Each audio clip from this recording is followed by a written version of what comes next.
Here in my later days, heavy with the weight of time upon my back, I sometimes dwell in the past, see another man, younger, looking at the setting sun, checking the horizon for a hint of stars. The evening's cool, no clouds in that early June. He stands looking to the sky, short dark hair, full kit heavy in anticipation, his smile broad, a slightly raised eyebrow taunting the lens, youth's folly. In Lincoln's fields he moves away, takes up his place behind the gun, checks all is well within his glassy cage. It'll be a cold one tonight, he mutters, checking his rotation, aiming the barrels at a skylark high above the sedge. He sits alone as I sit now, and thinks of the future as I think of the past. His stomach's sick with the dread of flight, for real, each night fight for life. When death comes, he hopes it will be quick. Between the eyes is best, not engulfed in flames or sucked out into raging skies, nor diving headlong, trapped by gravity with screaming boys. I see him clamber out unaided back to the mess. Nothing has allayed his fear, no one retracts the orders from above. His crewmates sleep in chairs discarded on the grassy plains, or whittle wooden things in the cold half-light. Some play cards, drink tea or stare across the tarmac to the waiting kites. No one speaks. All is silent. The foreboding breeze brings promise of another flight. When daylight fades, perhaps their last.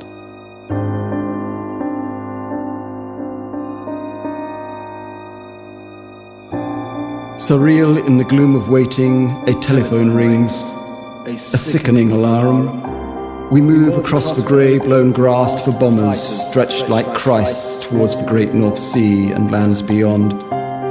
Making light of things, banter cheap as whatness, which we crave as we struggle into flying jackets, climb the steps, to inch along the fuselage to take our place. Harnesses, buckles, scrape shins, high-specs, metal walls. Time was lost on us then.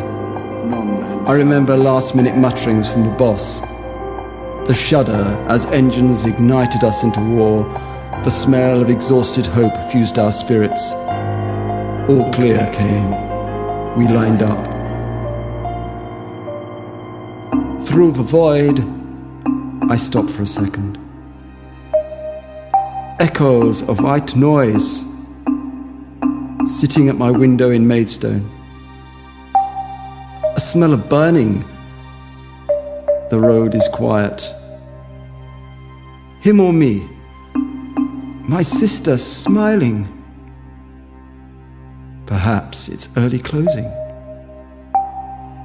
As the end came quickly, I glanced briefly at my reflection in the dead television screen. Between my eyes, my face gone. My face somber, serious, old. Job done. Nein Schadenfreude. I'm back in the Lank. Out of a dusky light, Lincoln spreads beneath. I see wider roads, wider ditches, fences and backyards. The city shut down, not a light to be seen. A river, glassy, slow, our reflection briefly shown. We climb, and I hear the engines rev. Just to the west, the cathedral passes by. Soon we are over water, though the sky is deeper than the sea.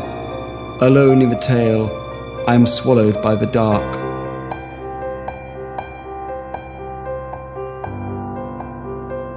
We climb higher into the cold, moon-rich sky. All is calm. The formation spreads and the droning song of intent draws us through channels of far-flung clouds. The static hisses in our ears, comments on the flight. Checks made, navigational adjustments set. Someone makes a pun. I wave to another gunner on our port side, but vision is poor. He's playing a ghostly mass, now clear, now smudged as the sea clouds buffer and shroud between episodes of moonlight. Comes the call. We have company. Gentle, assured, stiffening my mind.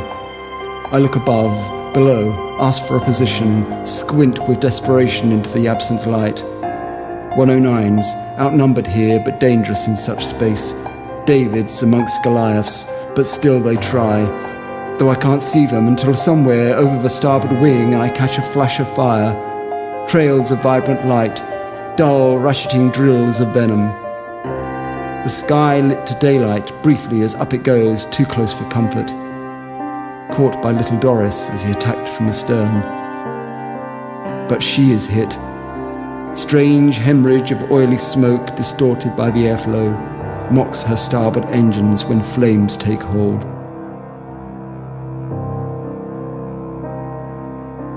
Down we go together.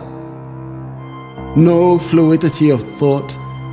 We are all in this, in a level space, gasping as the roar of wind sprays fuel on our skins and angry sparks crinkle our bodies. This is what we have become. Scared boys from lost lands falling together, breathless before we hit the drink. Sinews, cells, bone, blood, remnants of dreams scattered on the raging air, miles from home with no resting place but the rush of water, cold and dark.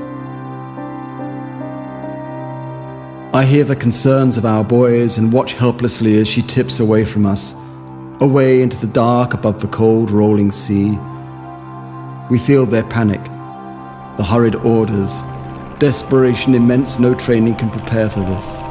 The unbuckling fumble and scramble for the open door, and all against the weight of fall, the bombs bearing down.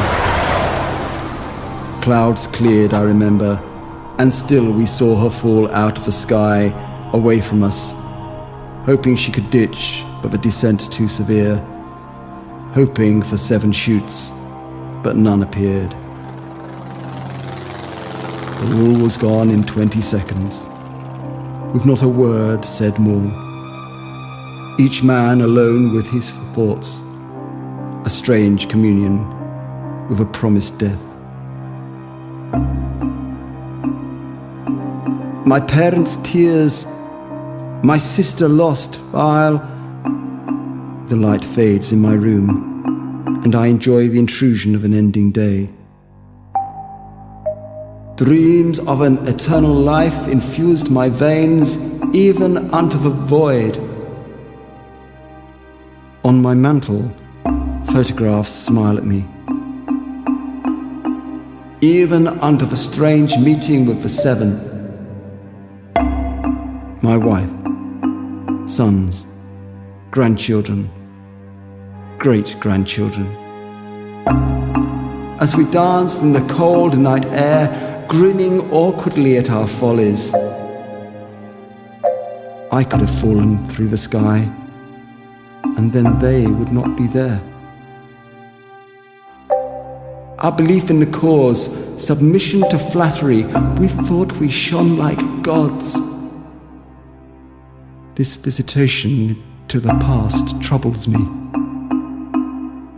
piercing the air with weight and speed and thrust. I turn on a lamp to warm my thoughts. Laying our lives bare, both us and them, to a brave new world.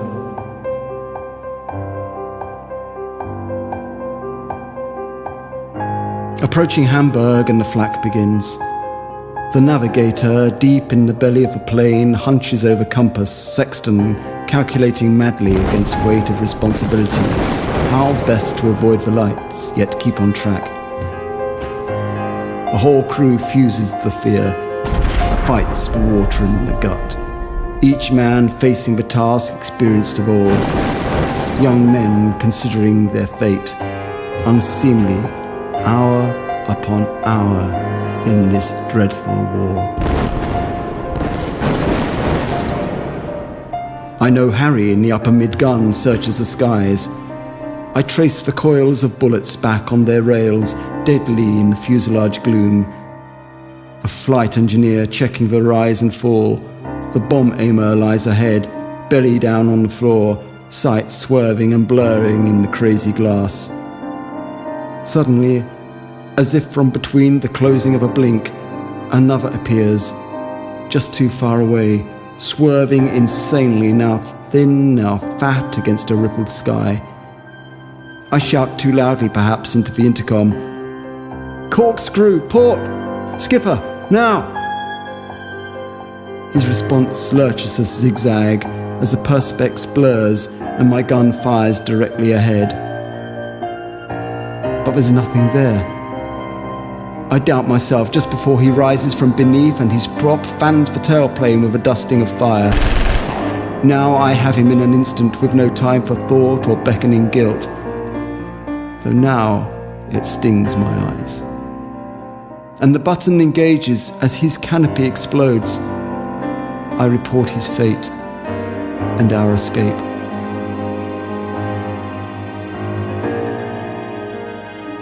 I came in fast, I remember, without caution it seemed. They were confused at our late arrival, the guns rotating to and fro. But why? Any different, I thought. Let's get this over with. So, with a tight curve, as if herding them along, I came astern, low and fast before rising, but too close this time, far too close. Unusually, and my last view of that life, I saw his face look directly at mine.